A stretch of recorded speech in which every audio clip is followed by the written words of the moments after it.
Assalamualaikum warahmatullahi wabarakatuh. Perkenalkan, nama saya Nurlaili Hidayati dari kelas HKI 3A NIM 0501012130. Di sini saya akan menyampaikan materi terkait ayat hukum tentang alat bukti otentik dan saksi menurut tafsir Wahdah Az-Zuhaili. Quran Surat Al-Baqarah ayat 282 ini memiliki arti, wahai orang-orang yang beriman, apabila kamu melakukan utang piutang untuk waktu yang ditentukan, hendaklah kamu menuliskannya, dan hendaklah seorang penulis di antara kamu menuliskannya dengan benar.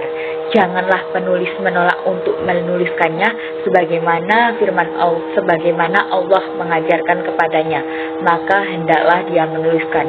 Dan hendaklah orang yang berutang itu mendiktikan, dan hendaklah bertakwa kepada Allah sebagai Tuhannya. Janganlah dia mengurangi sedikit pun daripadanya. Jika yang berutang itu orang yang kurang akalnya atau lemah keadaannya atau tidak mampu mendiktikan sendiri, maka hendaklah walinya mendiktikan dengan benar. Dan persaksikanlah dengan 2 orang saksi laki-laki di antara kamu. Jika tidak ada 2 orang saksi laki-laki, maka boleh seorang laki-laki dan 2 orang perempuan di antara kamu yang kamu sukai. Agar jika seseorang lupa, maka seseorang lainnya yang mengingatkan. Dan janganlah saksi-saksi itu menolak apabila dipanggil. Dan janganlah kamu bosan menuliskannya untuk batas waktu, baik utang itu kecil maupun besar. Yang demikian itu lebih adil di sisi Allah, lebih dapat menguatkan kesaksian, dan lebih mendekatkan kamu kepada ketidakraguan, kecuali jika hal itu merupakan perdagangan tunai yang kamu jalankan di antara kamu. Maka tidak melaksanakannya itu tidak apa-apa. Dan ambillah saksi apabila kamu berjual beli, dan janganlah penulis dipersulit, dan begitu pula saksi.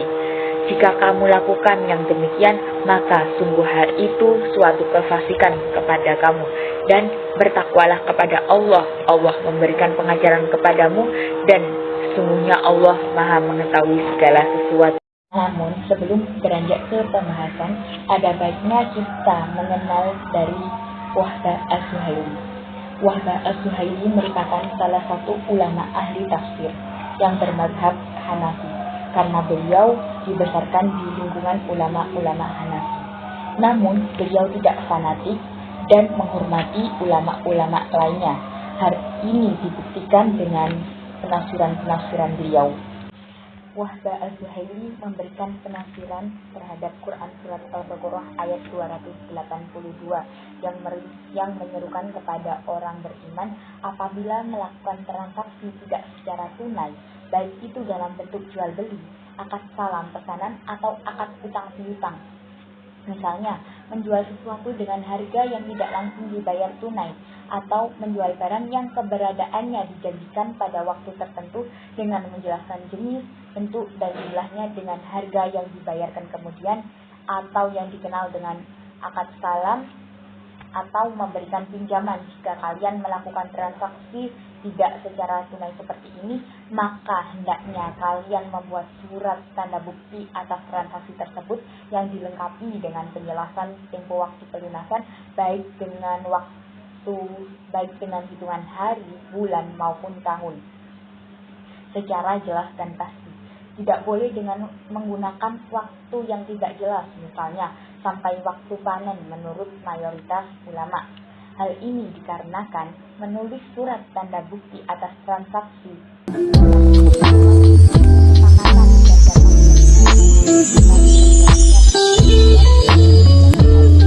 Kemudian Allah menjelaskan tentang cara penulisan surat tanda bukti tersebut dan menjelaskan siapa saja yang berhak untuk melakukannya, yakni hendaknya juru tulis surat tanda bukti tersebut ialah orang yang dapat dipercaya, adil, netral, dan tidak memihak salah satu lain.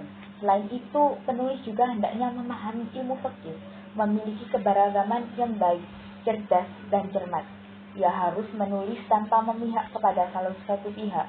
Tulisannya harus jelas, menjauhi penggunaan kata-kata yang sulit. Sebetulnya perkara utang piutang ini sudah ada sejak zaman Rasulullah Shallallahu Alaihi Wasallam.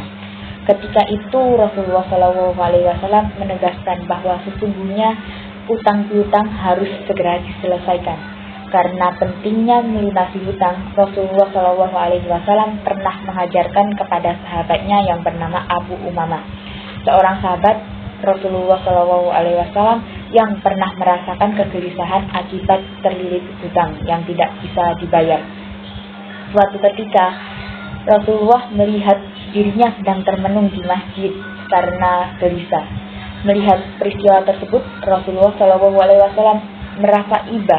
Seraya Rasulullah bersabda dan memberikan doa kepada Abu Umamah untuk diamalkan setiap pagi dan sore. Dalam realitanya di Indonesia pernah terjadi sebuah kasus, sebut saja namanya si A dan si B, di mana si B ini pernah berhutang kepada si A sebesar 3 miliar dengan bukti kwitansi yang telah dia tandatangani. Suatu ketika ahli waris si A menggugat si B karena si B tidak pernah membayar sama sekali hutangnya. Namun pendapat ini disangkal oleh si B.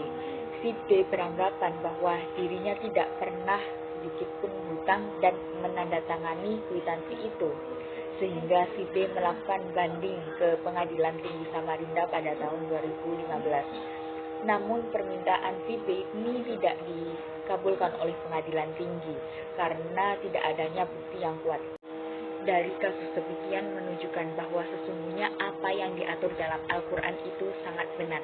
Seyogyanya ketika terjadi utang piutang, hendaknya ada alat bukti surat transaksi untuk menghindari kesalahpahaman di kemudian hari.